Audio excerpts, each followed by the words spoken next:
सुनेत्रा पवारांना खेळ समजला होता, असं नाही की समजला नव्हता, पण जोपर्यंत समजला तोपर्यंत पवारांनी खेळणंच बंद केलं होतं।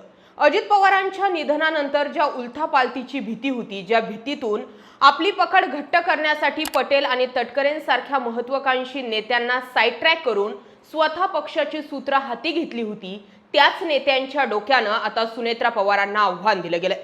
सुनेत्रा पवारांच्या राष्ट्रीय अध्यक्षपदाला आव्हान देणारे पक्षाचे राष्ट्रीय सचिव सच्चिदानंद सिंह हे कोणाच्या डोक्यानं चाल खेळतायत हे नव्यानं सांगायला नको। एकीकडे त्यांच्याकडून सुनेत्रा पवारांच्या राष्ट्रीय अध्यक्षपदाला आव्हान दिलं जात असताना दुसरीकडे पटेल यांनी पक्षालाच घरचा आहेर देत संघटनात्मक रचनेत बदल करण्याचं मत व्यक्त केलंय। ज्या सुनेत्रा पवारांनी पक्षाच्या राष्ट्रीय कार्यकारिणीतून पटेल आणि तटकरेंच्या जोडीला बाहेरचा रस्ता दाखवला होता, आता तीच जोडी सुनेत्रा पवारांच्या गळाला खिंडार पाडताना दिसते। वरवर पाहता चेहरा जरी सच्चिदानंद सिंह यांचा दिसत असला तरी हा मास्टर प्लॅन पटेलांच्या डोक्यातून आल्याची चर्चा आहे। या सर्व गोष्टींचा टायमिंग पाहिला तर एकीकडे शरद पवार एनडीएत जाणार असल्याची जोरदार चर्चा सुरू असताना दुसरीकडे सुनेत्रा पवारांचा पक्ष बंडाच्या तयारीत आहे। त्यामुळे कुठे ना कुठे हे सर्व धागेदोरे थेट शरद पवारांपर्यंत जुळताना दिसतात। सुनेत्रा पवारांना बाजूला ठेवून आता शरद पवार पटेल आणि तटकरेंच्या साथीनं पुन्हा पक्ष ताब्यात घेणार की काय, हाही प्रश्न आहे। सध्या अजित पवारांच्या राष्ट्रवादीत सर्व काही आलबेल नाही असंच दिसतंय। विषयाच्या सुरुवातीला आपल्याला जरा घटनाक्रम काय घडला ते समजून घ्या आणि पवारांनी खेळणं कधी सुरू केलं आणि कधी बंद केलं तेही समजून घ्या। जानेवारी 2026 दुर्दैवी विमान अपघातात अजित पवारांचं निधन होतं, एका रात्रीत पक्ष नेतृत्वहीन। फेब्रुवारी 2026 अजितदादांच्या निधनानंतर केवळ 18 तासांनी पटेल आणि तटकरे निवडणूक आयोगाला एक पत्र लिहितात। पक्षाच्या घटनेत बदल करण्याची मागणी केली जाते। त्यानुसार अध्यक्ष नसल्यास सर्व अधिकार कार्याध्यक्ष म्हणून प्रफुल्ल पटेल यांच्याकडेच जातील अशी तरतूद करण्याचा प्रयत्न होतो। पुढची तारीख 26 फेब्रुवारी 2026 पटेल यांच्या अध्यक्षपदाला अंतर्गत विरोध झाल्यानंतर एका तातडीच्या अधिवेशनात सुनेत्रा पवार यांची राष्ट्रीय अध्यक्ष म्हणून घोषणा होते। पुढची तारीख मार्च 2026 जेव्हा सुनेत्रा पवार यांना पटेल तटकरे यांच्या पत्राची माहिती मिळाली तेव्हा त्यांनी थेट निवडणूक आयोगाला पत्र लिहून 28 जानेवारी नंतरचा पटेल आणि तटकरे यांचा सर्व पत्रव्यवहार रद्द करण्यात यावा अशी मागणी केली। पुढची तारीख मे 2026 सुनेत्रा पवार यांनी पक्षाची संपूर्ण सूत्र स्वतःकडे आणि त्यांचे चिरंजीव पार्थ आणि जय यांच्याकडे घेतली। निवडणूक आयोगाला पाठवलेल्या तात्पुरत्या यादीतून प्रफुल्ल पटेल आणि सुनील तटकरे यांची पदं गायब झाली, ज्यामुळे हे दोन्ही नेते नाराज झाले। पुढची तारीख 9 जुलै 2026 पक्षाचे राष्ट्रीय सचिव सच्चिदानंद सिंह यांनी थेट वकिलांमार्फत सुनेत्रा पवार यांना नोटीस पाठवून त्यांची 26 फेब्रुवारीची निवड बेकायदेशीर आणि रद्दबाबत ठरावाची मागणी केली। यावर पटेलांनी संदिग्ध भूमिका मांडत पक्षात संघटनात्मक बदल आवश्यकच असल्याचं विधान केलं। आता विचार करा, जर सुनेत्रा पवार यांचं 28 जानेवारी नंतरचं पटेल तटकरे यांचे पत्रव्यवहार रद्द करण्याचे पत्र कायदेशीररित्या ग्राह्य धरले तर त्याचा परिणाम असा होतोय की सुनेत्रा पवारांनी स्वतःचीच निवड अवैध असल्याचं एक प्रकारे मान्य केलंय। 26 फेब्रुवारी 2026 रोजी सुनेत्रा पवार यांची राष्ट्रीय अध्यक्ष म्हणून घोषणा स्वतः पटेल यांनी केली होती। जर 28 जानेवारी नंतरचं पटेल यांचे अधिकार किंवा पत्रव्यवहार सुनेत्रा पवारांच्या पत्राने अवैध ठरत असतील तर पटेल यांनी केलेली सुनेत्रा पवारांची नियुक्ती ही तांत्रिक आणि कायदेशीर दृष्ट्या अवैध ठरू शकते। हाच सर्वात मोठा कायदेशीर पेच आहे, ज्याचा वापर आता पक्षातील सुनेत्रा पवारांचा विरोधी गट करतोय। झारखंडचे पक्षाचे प्रदेशाध्यक्ष सच्चिदानंद सिंह यांनी स्वतःहून एवढी मोठी नोटीस पाठवण्याची हिंमत केली का, असा प्रश्न निर्माण होतो। राजकीय वर्तुळातील चर्चेनुसार पक्षातून बाजूला सारले गेलेले पटेल आणि सुनील तटकरे हेच या पडद्यामागचे खरे मास्टरमाइंड असण्याची शक्यता नाकारता येत नाही। राजकारणात कोणतीही गोष्ट विनाकारण घडत नाही। अजित पवार गटातील अंतर्गत वादाचे टायमिंग अत्यंत महत्त्वाचे आहे।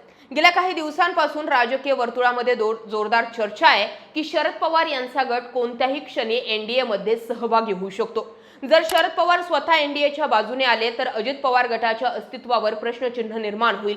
सुनेत्रा पवारांना होणारा विरोध हा त्याचाच एक भाग असल्याचंही म्हटलं जातंय।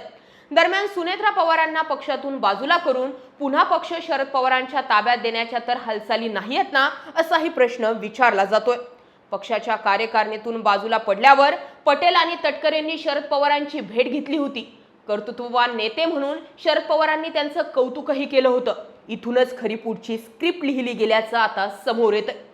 सुनेत्रा पवारांच्या निवडीला आव्हान दिलं जात असताना नेमकं याच वेळी प्रफुल्ल पटेल यांनी प्रसार माध्यमांसमोर येऊन अजितदादांच्या निधनानंतर पक्षात मोठी पोकळी निर्माण झाली असून पक्षात रचनात्मक आणि सुधारात्मक बदल करण्याची गरज आहे असं वक्तव्य केलं. हा थेट सुनेत्रा पवार यांच्या नेतृत्वाला दिलेला घरचा आहे रे. जर सुनेत्रा पवारांचे अध्यक्षपद कायदेशीर कचाट्यात अडकलं तर पक्ष वाचवण्याच्या नावाखाली संपूर्ण राष्ट्रवादी पुन्हा एकदा शरद पवारांच्या छत्राखाली एकत्र येण्याचा मार्ग मोकळा होऊ शकतो. राजकीय विश्लेषकांच्या मते ही केवळ एक कायदेशीर नोटीस नाही, तर हा राष्ट्रवादी काँग्रेस पक्षावरील नियंत्रणाचा पॉवर गेम आहे. सुनेत्रा पवार यांनी प्रफुल्ल पटेल आणि तटकरे यांना पक्षात बाजूला सारण्याचा प्रयत्न केला होता आणि आता त्याच ज्येष्ठ नेत्यांनी कायदेशीर त्रुटींचा आधार घेऊन सुनेत्रा पवारांची कोंडी केली आहे. दुसरीकडे अजितदादांच्या गटात सध्या सुरू असलेल्या यादवीवर शरद पवारांनी थेट कोणतीही प्रतिक्रिया दिलेली नाहीये. मात्र पडद्याआड त्यांनी अजित पवार गटातील नाराज आमदारांना आणि काही नेत्यांना महत्त्वपूर्ण संकेत दिले. शरद पवार गट कोणत्याही क्षणी एनडीए मध्ये सहभागी होणार असल्याची चर्चा याच टायमिंगला सुरू झाली आहे. जर शरद पवार एनडीए सोबत गेले तर राज्याच्या राजकारणात अनेक बदल होऊ शकतात. एका बाजूने प्रफुल्ल पटेल हे सुनेत्रा पवारांना पक्षात कायदेशीर दृष्ट्या संपवत आहेत, तर दुसऱ्या बाजूने शरद पवार राजकीय स्पेस व्यापून त्यांना महायुतीत एकाकी पाडत आहेत. हा सुनेत्रा पवारांना कोंडीत पकडण्याचा दुहेरी प्लॅन आहे. पटेल आणि तटकरेंनी 12 मे रोजी शरद पवारांची त्यांच्या निवासस्थानी घेतलेली भेट महत्त्वपूर्ण होती. सुनेत्रा पवारांच्या राजकीय अस्तित्वासाठी सर्वात मोठी टर्निंग पॉइंट असलेली ही भेट ठरल्याचं बोललं जातंय. त्या दिवशी झालेल्या भेटीचे परिणाम आज आपल्या समोर येत आहेत असं म्हटलं तरी वावगं ठरणार नाही. संपूर्ण प्लॅनिंग शरद पवारांच्या डोक्यानं होताना दिसलं. आज सर्वत्र झळकलेल्या बातम्या बघता शरद पवार गट कुठल्याही क्षणी एनडीएत सहभागी होण्याची शक्यता आहे. सूत्रांच्या माहितीनुसार पक्षातील बहुसंख्य आमदार आणि खासदार हे भाजप सोबत त्यांचा युतीतील एक मित्र पक्ष म्हणून सहभागी होण्यासाठी आग्रही आहेत. शरद पवार आपला पक्ष भाजपमध्ये विलीन करणार नसले तरी आता ते युतीत मित्र पक्ष म्हणून राहण्याचा विचार करतायत. शरद पवार गटाच्या एका आमदाराने नाव जाहीर न करण्याच्या अटीवर सांगितलंय की शरद पवारांवरती आमदार आणि खासदारांचा दबाव आहे. एनडीए सहभागी होण्याच्या मुद्द्यावर पक्षांतर्गत तब्बल 3 बैठका झाल्यात. विशेष म्हणजे या 3ही बैठका अजित पवारांच्या निधनानंतर झाल्या असल्याचं सांगण्यात येतंय. याचा अर्थ अजित पवार हयात असताना दोन्ही राष्ट्रवादी विलिनीकरणावरती बैठका झाल्या आणि अजित पवारांच्या निधनानंतर राजकीय वारं पाहून शरद पवार गटानं थेट भाजपचा मित्रपक्ष म्हणून एनडीएत सहभागी होण्यासाठी आग्रह केल्याचं यातून दिसतंय. आता या सर्व घडामोडींचं सार काढायचं म्हटलं तर एवढं नक्की की सुनेत्रा पवार यांनी पक्षावर पूर्ण नियंत्रण मिळवण्याच्या नादात ज्येष्ठ नेत्यांना दुखवलं आणि स्वतःच्या कायदेशीर चुका केल्या.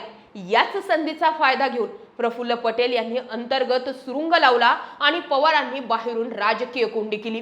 जर हाच ट्रेंड सुरू राहिला तर आगामी काही आठवड्यात सुनेत्रा पवार यांच्या हातातून पक्षाचं नियंत्रण सुटेल आणि संपूर्ण राष्ट्रवादी काँग्रेस पुन्हा एकदा शरद पवारांच्या रिमोट कंट्रोलवर चालेल हे स्पष्ट होतं. पटेल आणि तटकरेंनी ज्या दिवशी शरद पवारांची भेट घेतली त्याच दिवशी हे ठरलेलं होतं की पवारांनी पडद्यामागचा गेम खूप सुरुवातीलाच खेळायला सुरुवात केली होती.